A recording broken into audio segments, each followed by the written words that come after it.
Archbishop Fulton J. Sheen's cause for canonization is proceeding, and his remains are now in his home diocese of Peoria, Illinois. For details on what's next, Bishop Daniel JENKY of Peoria joins us in an exclusive, his first interview since Sheen's body arrived in the diocese.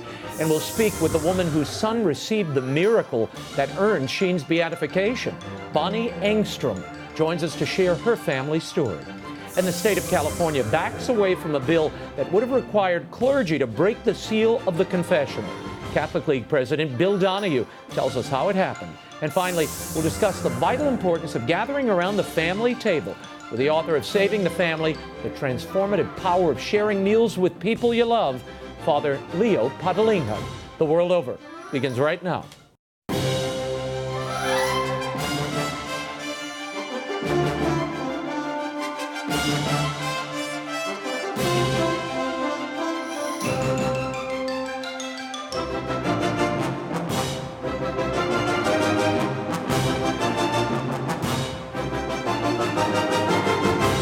Now, from Washington, D.C., Raymond Arroyo. A warm welcome to all of you joining us in the United States and the world over. A great show for you tonight. Bishop Daniel JENKY, Bonnie Engstrom, Bill DONOHUE, and Father LEO PATALINGHUG. They're all straight ahead. If you'd like to comment on tonight's show, send me a tweet. I'm at Raymond Arroyo, or you can email me. Lots to cover this evening, but first, some news. The Vatican announced on Wednesday Father Massimo Palombella has left his position as director of the Sistine Chapel Choir. The end of Palombella's 9-year tenure comes after news of a financial scandal involving the choir, which broke in July of 2018. Now, the Pope had authorized an investigation last September into the economic administrative aspects of the choir. That investigation continues. Allegations of money laundering, aggravated fraud against the Vatican city-state, and embezzlement have all been reported. They accuse the choir manager as well as the director. Now, according to reports, both of them transferred some concert proceeds to an Italian bank account and used the money for personal expenses. We'll keep you posted on that story. And the Vatican has announced that Pope Francis will declare Blessed John Henry Newman, the 19th century British cardinal, a saint on October 13th. He was born in London in 1801, and John Henry Newman was ordained an Anglican priest in 1825. He later founded the Oxford movement, which emphasized the Catholic roots of Anglicanism. After a series of clashes with Anglican bishops, it made him a virtual outcast from the Church of England. He joined the Catholic Church at the age of 44. He was ordained a Catholic priest in 1846. Pope Leo XIII made him a cardinal in 1879. The theologian and poet died in 1890, and his sainthood cause was opened in 58. Pope Benedict XVI beatified him 9 years ago.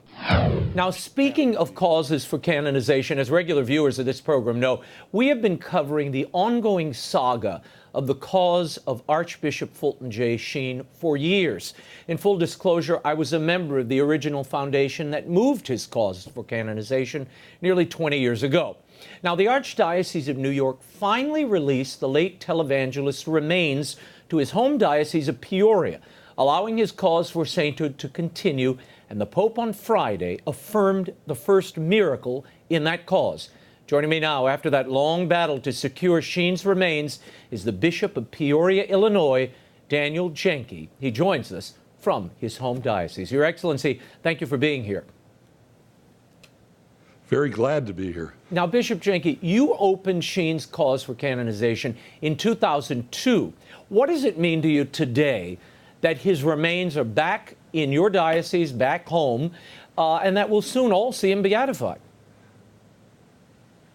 It means a great blessing for not only for my diocese, but for the Universal Church.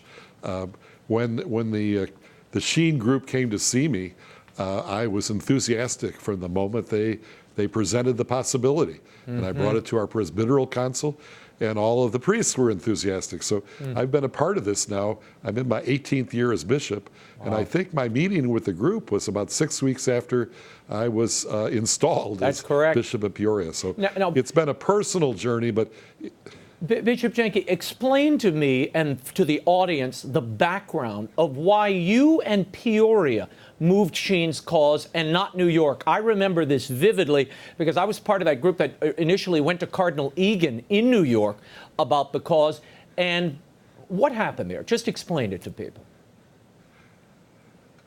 As you probably know, it was Cardinal Spellman who really picked Fulton Sheen out in many ways, both for his radio program before World War II and his TV show, the Emmy-winning Life is Worth Living. But when he and the Cardinal had a falling out over money, he became persona non grata. Yeah. And the New York Archdiocese made it crystal clear they wanted nothing to do with the cause. And so did the Diocese of Rochester, and so did some others. Yeah. The Diocese of Peoria, on the other hand, was enthusiastic from the first moment. Yeah. Well, Cardinal Egan at the time, he said, I remember him telling some of the leaders of the foundation, look, we already have Pierre Toussaint and Dorothy Day. Those causes are going to move much quicker than Fulton Sheen. That'll be decades. So you can take that on to Peoria if you want. And then if they can get the ball rolling, we're happy to give the body to Peoria at a later date. There's a letter to that effect, which was written. Now, that never happened. In 2010, you paused this cause of canonization for Sheen, or beatification, due to the disagreement with New York. Then in 2014, you suspended Sheen's cause on the ground that the Holy See expected the remains, Sheen's remains, to be in the Diocese of Peoria. New York fought that. Why were they so resistant to allowing the movement of the remains, even though Cardinal Egan had previously agreed to that transfer? I really can't answer that question. I'm not being coy. I really don't know the answer.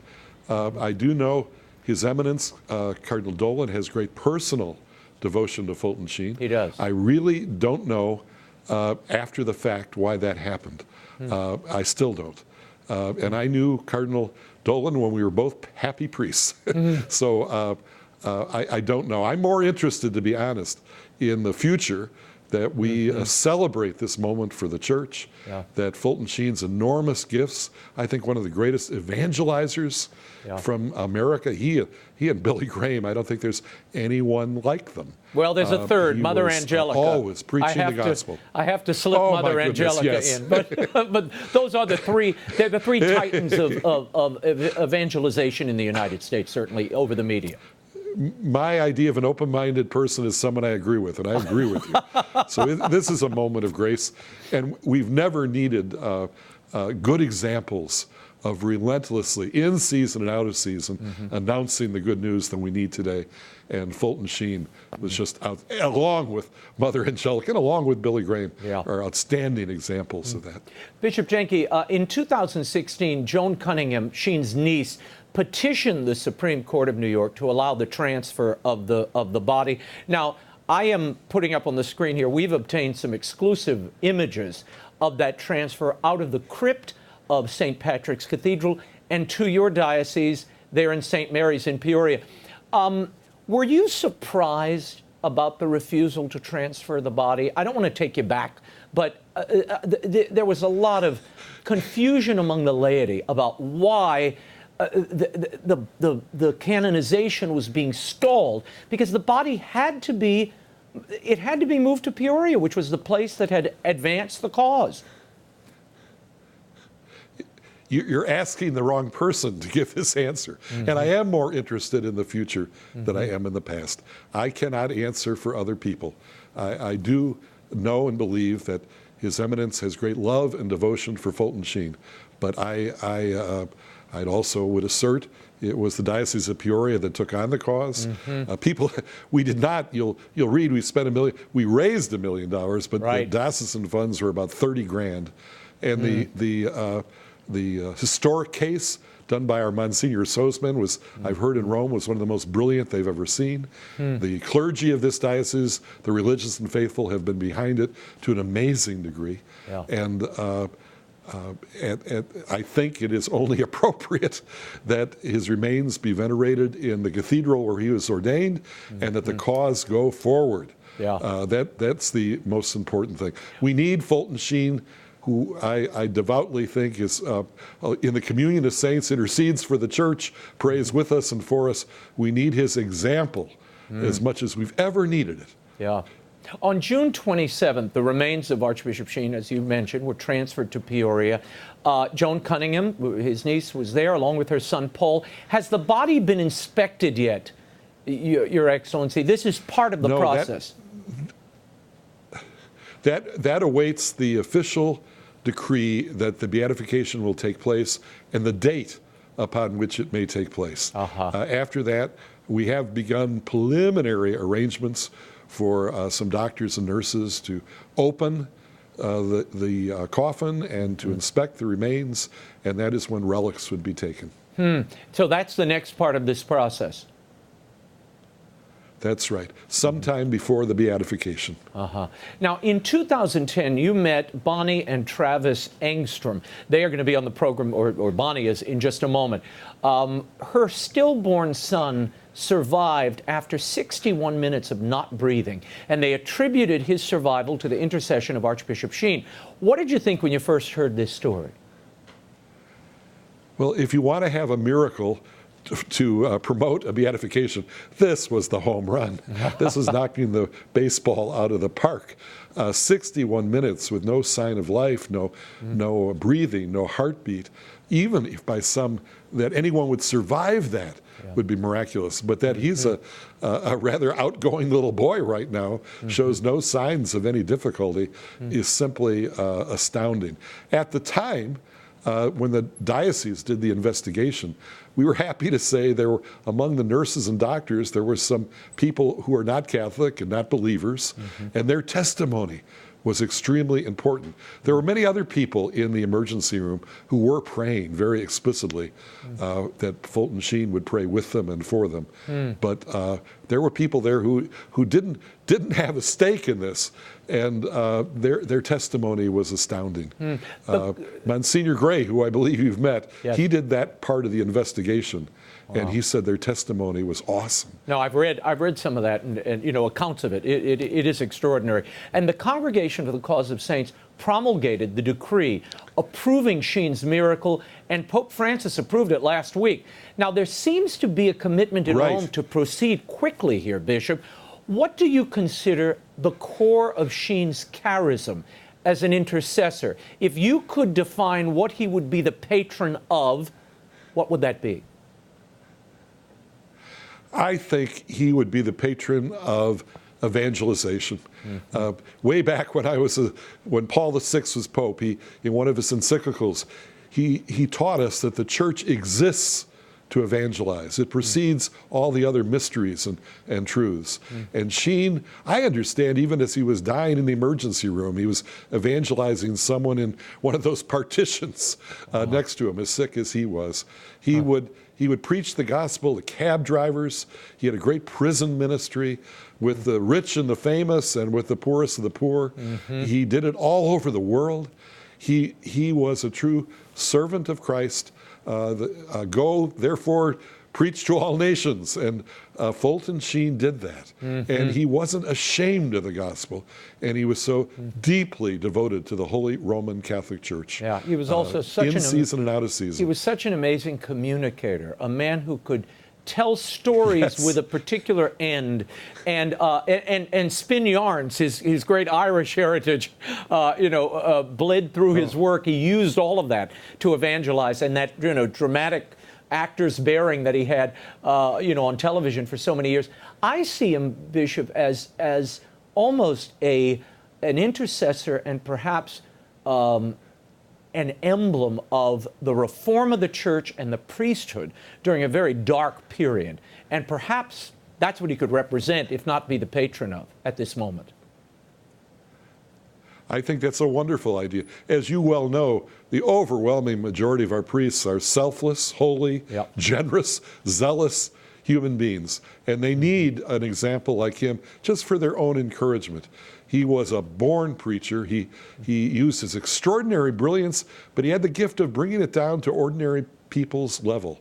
He'd often in his preaching begin with 2 or 3 self-depreciatory notes about himself, something to make people kind of smile at him, and then without noticing it, then he'd announce the good news. And he was one of the most, he had one of the most advanced degrees offered in the world from Louvain.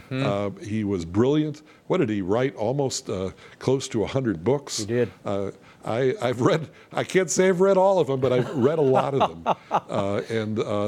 And I've listened, as I drive across the 26 counties of the Holy Church of Peoria, I've listened to a lot of his preaching and teaching in the car. Yeah, no, he's extraordinary. And for those of you who have not heard Sheen, you really should. I mean, to hear him and hear those not only his preaching but the television shows, they really are extraordinary. And this year marks the 100th anniversary of Archbishop Sheen's priestly ordination. Bishop, when do you expect to see Sheen beatified, given the speed with which the Vatican is moving this cause? We're praying that it will take place soon. There's a date we have in mind. Believe me, it's the Bishop of Rome who decides these things, not the Bishop of Peoria. But we're praying that it would be in September. And there's a date there. It's very significant, the day he was ordained. But I cannot speak for the Holy Father. Okay, well, we'll all pray for that date. That's my birthday, September 20th. So I'm going to pray for that day, and we'll celebrate a number of things. If it happens on that day, I'll announce. That's why it happened. Oh, I don't think so. That's in spite of that birthday, it happened. Thank you so much, Bishop JENKY. We will stay in touch with you in the days ahead. And thank you for your championing of this cause through some very difficult times. I know those who have supported this cause are so thankful to you. So thank you. God bless you, and I'm so thankful to so many others, including EWTN. Thank you, Bishop. My next guest is the recipient of the miracle that secured Archbishop Sheen's beatification. We spoke of her a moment ago. Her infant son was stillborn but survived due to what she believes was the intercession of the late Archbishop. Joining me now to share her family's story is Bonnie Engstrom. Bonnie, thank you for being here. Thank you for having me. It's a pleasure. Thank you. How did you first come across Archbishop Sheen? Where did you encounter him or hear of him? You know, in one way, I had always known who Fulton Sheen was because I'm from the Diocese of Peoria, as was he. And so I just had always heard his name. He was a local boy. But I really got to know him when I was pregnant with my 3rd child. And I found him on YouTube. And I just started watching episodes of his old television show and listening to his preaching. Wow. And what drew you to him? Why were you think, drawn to pray for him when you were pregnant with that 3rd child? Well, my husband Travis and I, we both just felt that he was so funny, so smart, so warm. And I think, again, we just connected with him as a Midwestern local boy. So we knew that his cause was open for canonization, and we thought, wow, this would be amazing if our son was named after this man who's going to be a saint, this man who's from our area. And so we just started asking for his intercession even during that pregnancy and really getting to know him and befriend him. Was it the EWTN YouTube episodes of Life is Worth Living?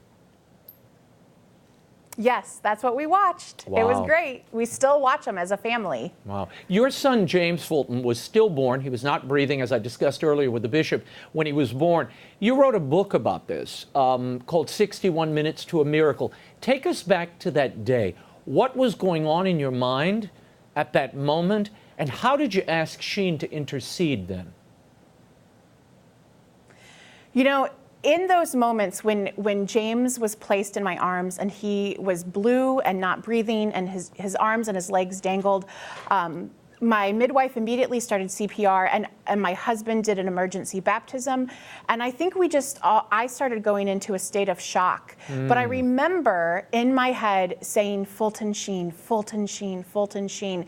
And I think it was because, you know, during my pregnancy, I had built this habit of calling on him for prayers. And so in that moment, it was like referring to your friend saying, I don't know what to do, but please fill this gap for me.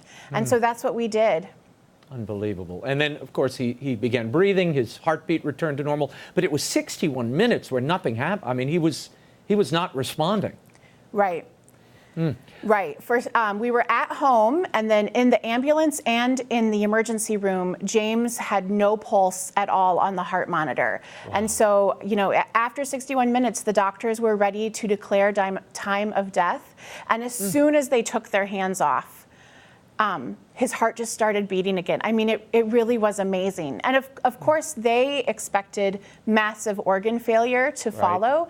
They believed that James would not make it because you can't go 61 minutes without a pulse and be okay. Well, I read that the doctors told you... we just kept praying. I read that the doctors told you he wouldn't develop properly. He would likely be blind. He would not be able to walk or talk or feed himself. He's now 8 years old. How's he doing?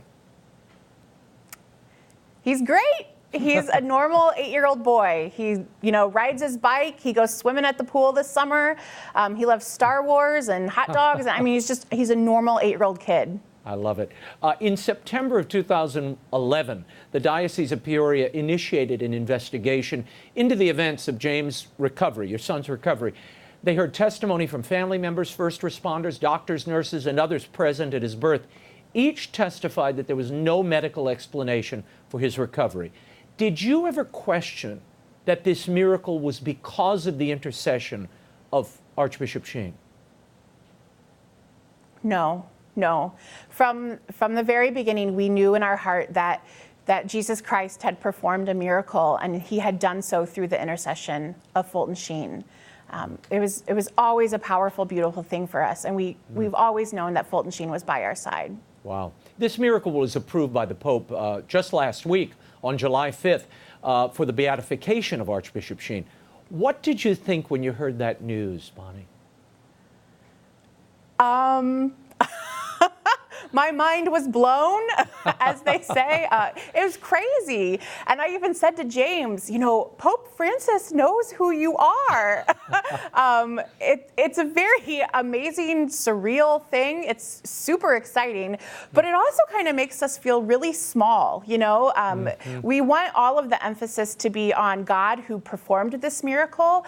We know it's for his honor and glory. And we are so happy that Fulton Sheen is being brought to the attention of more and more people because he will lead them closer to Christ, and that's what we want. And there's a lot of misunderstanding. People read this and they think, oh, Sheen performed the miracle. No, the church teaches Sheen interceded to make the miracle possible. He interceded with God, he interceded with Jesus Christ. That's the church teaching. But again, if you imagine the communion of saints and these people are close to God, close to Christ in heaven, of course, they would have a closer connection than we would. So you want their intercession, you need that intercession, and that's the thinking here for those who might be unfamiliar with the process. Now, in a recent interview with the Catholic Post, you said about the miracle, I really don't think it was given to us, for us. I think it was given to the church, for the church. What do you hope comes of this miracle? Right. Oh, goodness. I hope that people are drawn closer to God. I hope that more people learn about Fulton Sheen. I hope that more people call on him for prayers. He has been such a powerful intercessor in our life. And I've heard of lots of people who have already started to call on him, especially for unborn or just born babies. And so I think that would be really beautiful. Just any kind of difficult situation to have Fulton Sheen really step in and help us to intercede. But more than anything, I just hope that this really lifts the church, the American Catholic Church especially, in a time that has maybe been some struggles for us, have definitely been some struggles for us, and that it really, it's just a joyful time where God is just glorified. You know, that's what I really hope more than anything. You know what I love about it? It shows that God intervenes and the supernatural is real, and that he intervenes and cuts through our lives at these moments. And that sense of the miraculous, I think we've lost it, and we lose it every day when we focus on these horrible stories that, frankly, I have to report so often on this show about the scandals and who did what and this bishop did that. It's so great to be able to remind the public as well as ourselves that this is not what the faith is here for. The faith is for this. It's for, in these dark moments, to find hope and to arrest these miracles through faith. That's what this is all about. Salvation, redemption, and hope. Right. So tell me what your son... And to have an example of a good and holy priest. Right. You know, here is a bishop who loved God, who loved his vocation, who knew that his life was a sacrifice for our Lord. I mean, I think that's really beautiful too. Tell me what your son, James Fulton, thinks of this miracle that happened to him. Does he have a sense of it? He's 8 years old. He's got to. In some ways he can wrap his brain around it, and in some ways he can't. I mean, he's 8 years old, and we have a newborn baby in the house, and so he was looking at his brother, and he said, "Okay, so I was like this, but I was dead." And so we're talking through that and trying to figure that out for him. But he's definitely excited. He doesn't really like the attention, so Travis and I try to put ourselves out there for him. Yeah, but it's exciting. It's exciting for our whole family. So now, you all went to see... We've been following this for 8 years. You all went to see yes. Archbishop Fulton Sheen's new tomb in Peoria. What was that like for you, to see this full circle? Because in many ways, it was the miracle that he provided to your son that brought him home. Right. You know, it was such a relief. I felt such peace and such comfort being with him when we were able to kneel and pray. And, it just felt like I was able to visit a dear friend who I hadn't seen for a very long time. There's just, a lot of joy, but also a lot of peace. Wow. It was wonderful. You say you pray to Fulton Sheen now as much as you ever have. What do you pray for, and what would you encourage others to pray to him for? Sure. I have asked Fulton Sheen to help me over the years, and to this day, I still ask him to help me to know the Blessed Mother better. Fulton Sheen had a strong devotion to her, and to appreciate our Eucharistic Lord. Of course, Fulton Sheen made a daily holy hour, and so that is something where he has really just increased my faith and my love and appreciation there. But then also I want his prayers for the rest of my life and for the rest of my son's life as I parent James Fulton, and as James goes out into the world. I hope and pray that Fulton Sheen will stick close to my son, will lead him to be a man who loves his Catholic faith, who loves God, is a man of integrity. That's probably my most fervent prayer. The things that Fulton Sheen and I discuss the most are parenting James Fulton. So beautiful. What a great story. Bonnie, I have to tell you, tears come to my eyes as I think about this, because more than 20 years ago, 25 years ago, I was in New York. I'm not going to tell the whole story because it's too involved, but I made a deal with Fulton Sheen at the behest of a priest because there was a girl I was dating whom was considering conversion to the church but was unsure. And this priest advised, he gave me a set of Archbishop Fulton Sheen's cassette tapes for converts and said, go down to St. Patrick's and make a deal with Fulton Sheen. Now, I didn't really know who he was or where he was buried. I had a vague notion. I knew he was on TV, Uncle Fulty, many years ago, but hadn't watched him, hadn't read any of his works. So I went down to St. Pat's Cathedral, made a deal with him, and my deal was, if he helped shape this girl's journey, I would do everything I could to get him back on television. A few years later, I came to EWTN, and we did a documentary on him, which led to Life is Worth Living, airing on EWTN after the world over for almost 10 years. And the girl, by the way, is now my wife of 25 years, and she did come into the church. So there's a lot of interesting tangles here. This is why I also joined the foundation to move the cause 20 years ago, when they were still trying to get New York to take it up, and Bishop JENKY in Peoria did so. So I love your story. To me, it's full circle for me.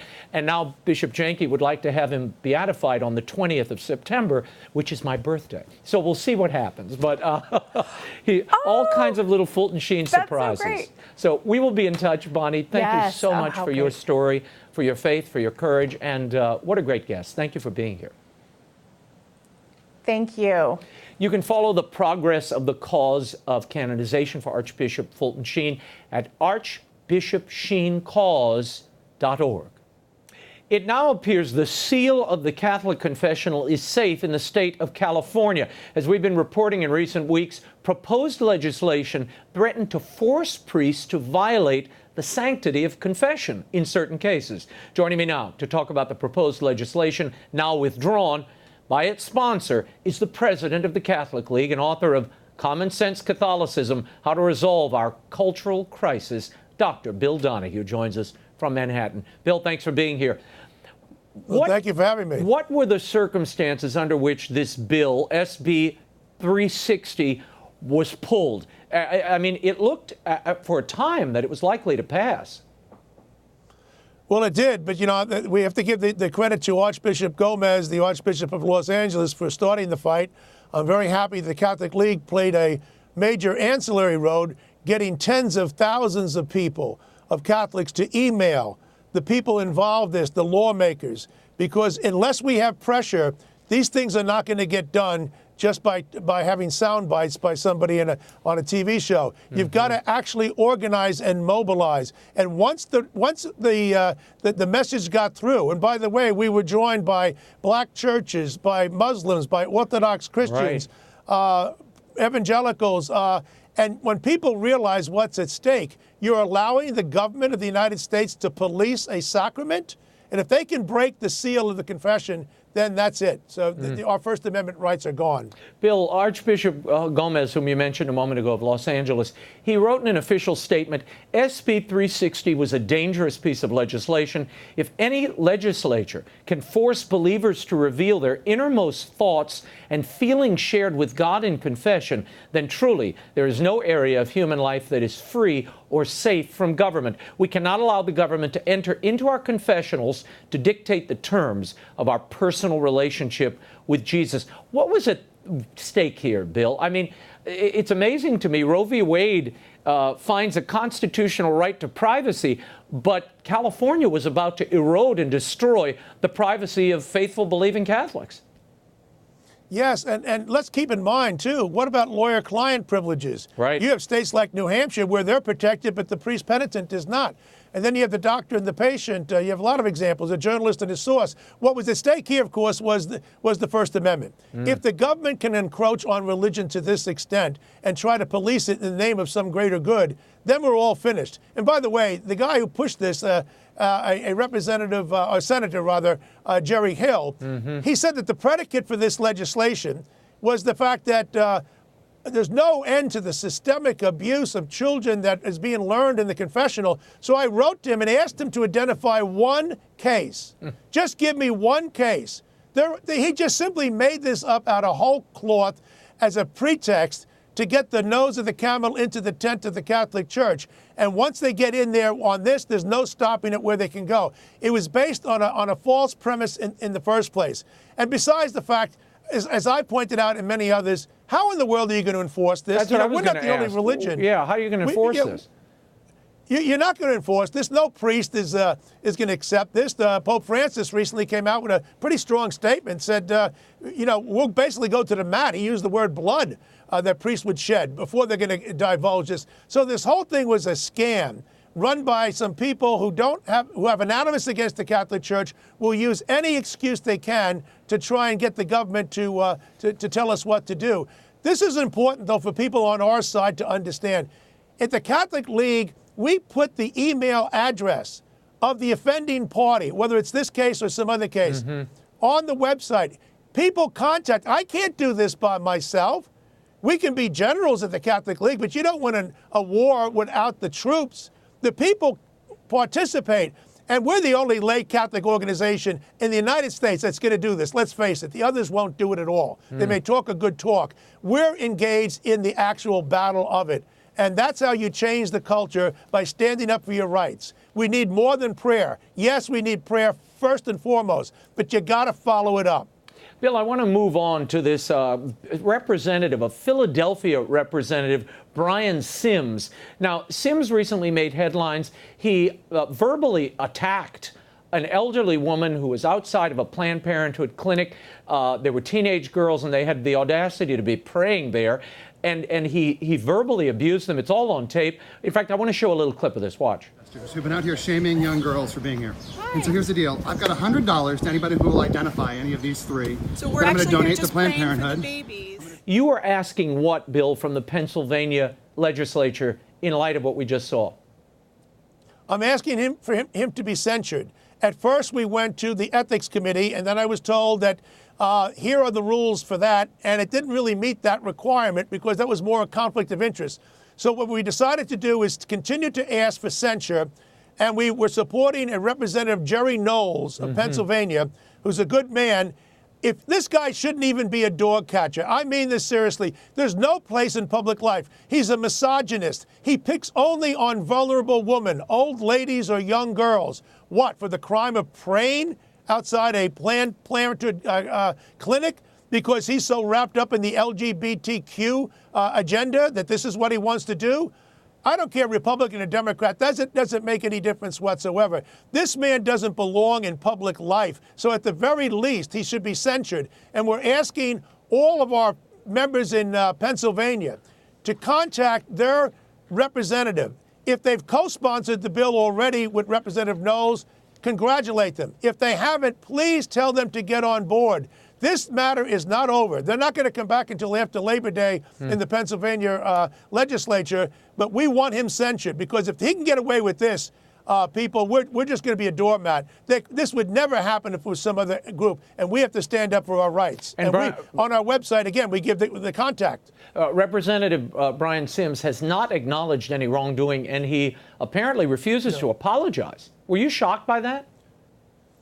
Actually, I was. I thought he'd have enough brains to at least understand that you can't get away with this kind of thing. But you know what? If he wants to fight, that's what we do at the Catholic League. We just need our troops out there to support us. Again, you got to get to the Pennsylvania lawmakers and support Representative Jerry Knowles on this. At the very least, he has to be censured. Quite frankly, anybody living in his district shouldn't vote for this guy again. Remember that Al Franken and people like that, they did things which were wrong, but they did them before they were in office. This is a sitting representative in an important big state in Pennsylvania, and he's unapologetic about his anti-Catholic bigotry. He ripped into the Catholic Church as he's berating and bullying these women. He's a misogynist. He's an anti-Catholic bigot. This guy does not belong in public life, and I hope people contact Representative Jerry Knowles and let him know of your support. I want to ask you about another situation. The Archbishop of Indianapolis, Charles Thompson, is taking some heat for speaking out against the employment of two gay men at a local Catholic school, or a series of schools in his archdiocese. The two men claim to be civilly married to each other, and his critics have said the Archbishop is completely out of line, and meanwhile, the Archbishop is citing church teaching. Your reaction, what's happening there? I would say it's even more basic than that, Raymond. It's called a workplace contract. These people voluntarily signed a contract when they went to the school. One was a Jesuit school, and the other one was a diocesan school, to uphold Catholic teaching. Now, they weren't discreet about the fact that they were, quote, married. They made it public. In other words, they were waiting and looking for a showdown. This is happening across the country. This is not by accident, people. They know what they're doing. It's part of the gay agenda, the radical gay agenda, to force a court fight. So what else was the Archbishop supposed to do? Quite frankly, the comments by the Jesuit president there were rather lame. He's saying that, you know, we have to respect people's conscience rights. As I pointed out, if you had somebody who said, look, I'm a white supremacist, but I only do my Klan march on the weekend. I teach math at the Jesuit high school. I'm not going to get involved in proselytizing to white nationalists. They'd throw him out in a New York minute. Yeah. So I applaud the Archbishop Thompson for standing up for Catholic principles and against people who are trying to bully the Catholic Church, and that's what this is about. It's not two innocent guys who fell in love. Please, please, I'm getting too old to believe this nonsense. Bill, I've seen on Twitter and other places, people like Father James Martin and others have said, wait a minute, we don't police the bedrooms of other teachers at universities or at schools. We don't know who they're sleeping with or whether they're divorced. All of this violates Catholic teaching, too. You would say what? Well, where are we going to go? Are we going to have an inquisition? Is that what he wants? Are we going to have a situation now where you're going to bust the privacy of everybody? This wasn't something that was done in private. Again, it was the public nature, that drew out the Archbishop. When you violated the contract, you made it public. This idea is, talk about a lame excuse that Father Martin has. It's pitiful that anybody would try to defend this by saying, we want the government to find out what you're doing or you're taking birth control. Nobody's arguing for that. That's a red herring. It's bogus, it's false, and it has no place in this conversation. Also this week, Bill, Gallup released a poll showing a decline in America's public confidence in the church or organized religion. 36% had a great deal of confidence. 36% had some confidence. 29% said they had very little or no confidence. That was the lowest degree of confidence, by the way, measured since 1973. Now, Bill, you looked deeper at these numbers. What did you find? Well, number one, 72% of the public does think favorably of the churches. Number two, it's not surprising their numbers wouldn't be particularly good given the media attack, particularly on the Catholic Church, but not exclusively. Number three, you had 15 institutions that they asked the American people, which we respect. Religion came in number 6. That wasn't emphasized enough in the report. And at the bottom, what did we have? The media. The media came in with TV and the newspapers at 12 and 14. And last was the Congress of the United States. So that could have been discussed a little bit more by the narrative of this report. And I think that tells us something, too. The presidency did much better than the Congress. So if they want to make, and the media is down at the bottom, so what does that tell you? The media and the Congress have one thing in common as a takeaway. They love to beat up on this president.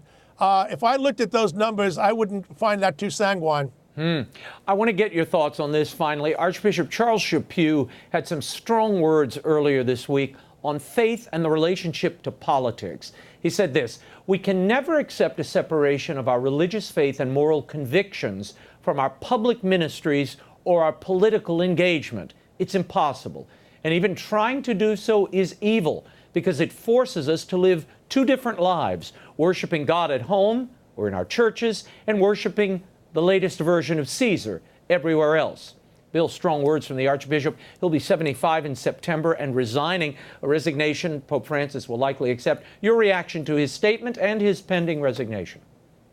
Well, as far as the statement, it's beautifully constructed. Notice he didn't say he doesn't want a wall, but he doesn't want to collapse the wall between church and state.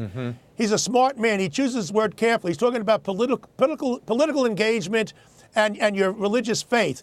If you think that you're going to put that aside, you might as well call it a day. We have a mission. It's not just in Vatican II, but we've been called as lay Catholics in particular to stand up for our faith, whether it's in Pennsylvania, Indiana, California, or wherever it may be.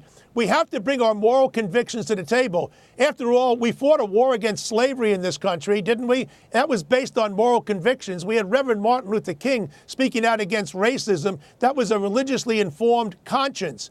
So we should be proud of these moments in American history. And as far as the Archbishop Chaput, my only regret is that he wasn't made Pope. We'll leave it there. Bill DONOHUE, the author of Common Sense Catholicism, How to Resolve Our Cultural Crisis. It's available at bookstores everywhere, including EWTN's catalog at EWTNRC.com. Bill DONOHUE, thank you for being here. Thank you so much. Father LEO PATALINGHUG is up next. But first, a little more news. In an unexpected move, Pope Francis recently gave away relics of St. Peter the Apostle to an Orthodox patriarch. Following a solemn Mass on June 29th, the feast of the Apostles of St. Peter and Paul, the Pope gave a delegation representing Orthodox Ecumenical Patriarch Bartholomew of Constantinople a bronze reliquary containing 9 bone fragments of the first Pope. The fragments were among the relics of St. Peter discovered during excavations beneath the Vatican in 1939. In 1968, Pope Paul VI, convinced of the authenticity of the discovery, commissioned a bronze reliquary for 9 bone fragments and kept those relics in his private chapel at the Apostolic Palace, where they have remained until now. Archbishop Job, who headed the delegation of the Ecumenical Patriarch of Constantinople, said, "This is an extraordinary and unexpected event." Pope Francis told him, "I no longer live in the Apostolic Palace. I never use this chapel. I never celebrate Holy Mass here. And we have St. Peter's relics in the Basilica itself. So it will be better if they will be kept in Constantinople." This gift is not from me, it is a gift from God, end quote. Now, some observers view the gesture as an ominous sign for the Church and Rome. The reliquary is now being kept at the Ecumenical Patriarchate in Istanbul. And finally, to tell us how to save the family one meal at a time, a priest as well as a professional cook. Father LEO PATALINGHUG is making it his mission to reconnect the spirit of family to the soul of food. He's written a new book on the subject called Saving the Family, the Transformative Power of Sharing Meals with People You Love. I sat down with him recently here in Washington to talk about it. Here's my interview with Father LEO PATALINGHUG. Father Leo, I want to start with a few statistics in your Saving the Family book. You mentioned here that less than 30% of families make time to eat together every day. We've bought into the fast food mentality, and the unfortunate reality is the health benefits that come from a regular family meal are being forgotten. We're raising very unhealthy families and unhealthy children. Wow. Now, how will this book help families return to the table? That family table, it's critical. I mean, look, I'm a New Orleanian.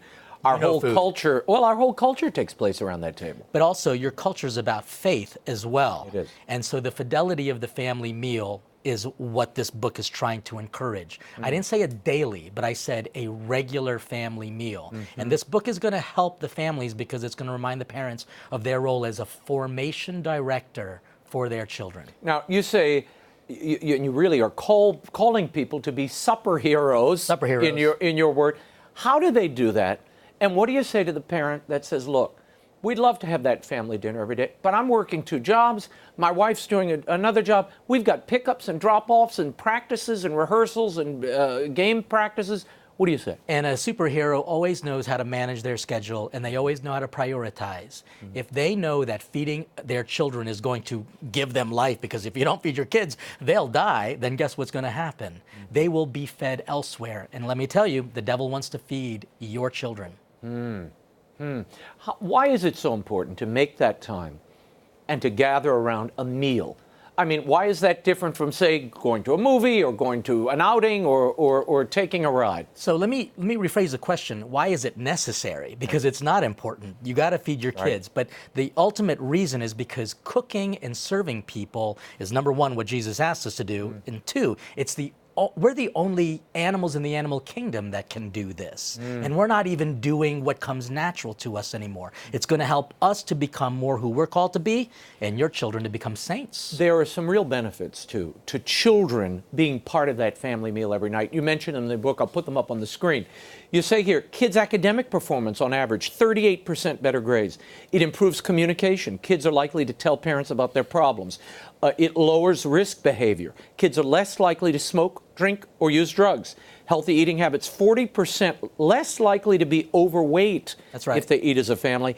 And the emotional well-being. Kids experience lower levels of depression. Are people you talk to aware of the health benefits and the emotional benefits of that family table? When I speak around the country and around the world, no matter what the culture or religion is, they all say, this makes sense, but they're not doing it. And the reason is because I think they're letting other things get into the way, and it's destroying the family. And I said it before, I do believe that evil is real and wants to do nothing more than to destroy society, and we know how to do that, destroy the family. Now, there's a neat thing you do. You talk about food as an acronym, FOOD. Correct. Describe what each of those letters represent and what they tell us about this family. Sure. Food, FOOD, F for fidelity. You got to be faithful. O, obedience. This is an opportunity for us to listen to each other. O, opportunities. Because honestly, MTV says, what do they want most? The opportunity to spend time with their family. And D, discernment. You can see how I'm taking the formation of the Catholic family and applying it to your domestic church's family. Teens, once the kids hit teen years, they're really not interested in having those conversations anymore, or many deep conversations.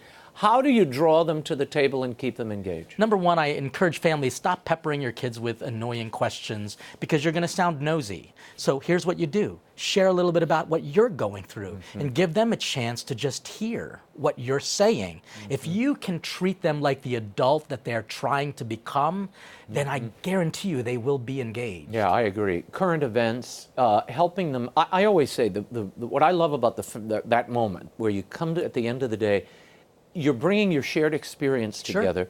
You're also talking through current events and matters, and it's your little tiny opportunity to stamp your values and your ideas on these issues to help the kids shape their own. And it tells the children that mom and dad are not perfect. We're just as vulnerable as you are. I'm really going through a difficult time at my job. I saw this on the news. I almost cried. What did you think of this? You're treating them like the adult that they want to become. And you're showing your vulnerability. Or eating half of the, I'm going to have half of that because we don't have enough for you to have the whole chicken breast. What topics should be off the table at family gatherings? You say there are certain things you should simply not do. Sex, drugs, and rock and roll. Really? No, we can talk about it, but I think we need to talk about it in appropriate ways. If you've got a 6-year-old kid, my gosh, we'll have nothing to talk about at our table if we take those three away. But if you've got a 6-year-old and a teenager, then you got to be able to figure out maybe these difficult topics, those topics that lead to divisiveness. Maybe we can postpone that for let's get a drink afterwards if you're old enough, or let's go for an ice cream sundae and talk about these problems. You see, the family meal communicates something, and that's called communion. What about correcting kids? Yeah. At the family table. Mom and dad did it to my brothers and sisters, of course.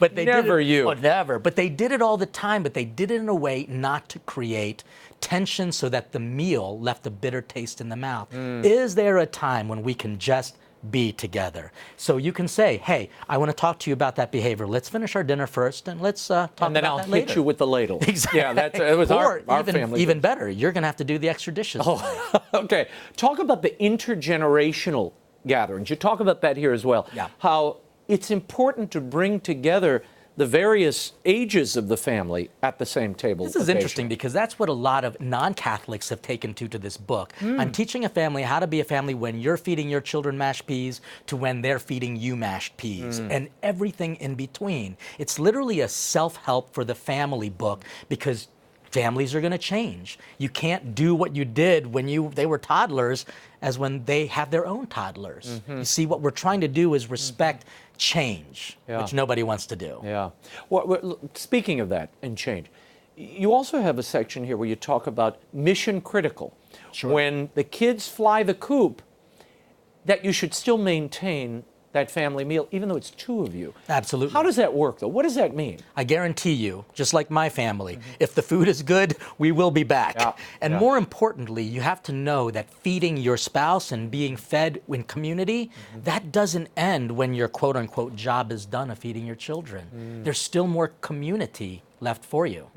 Even if that means going to a restaurant, a nice restaurant? Why not? But don't go to the same one. I say maybe go to a different one and stop being boring.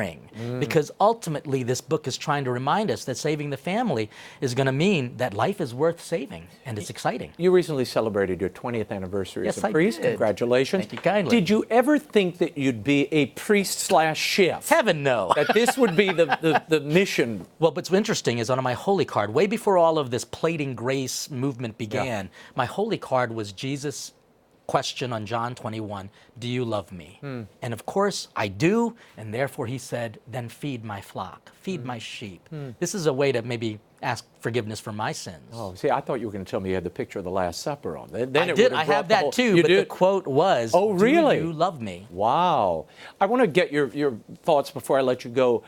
In my home state, in Louisiana, the legislature there recently passed a heartbeat bill similar to Georgia, where if a fetal heartbeat is present, you may not abort that child. Sure. In response, a very large group of renowned chefs in the city of New Orleans, and some not so renowned, let's face it, have come out and they are raising funds in a baking event for Planned Parenthood.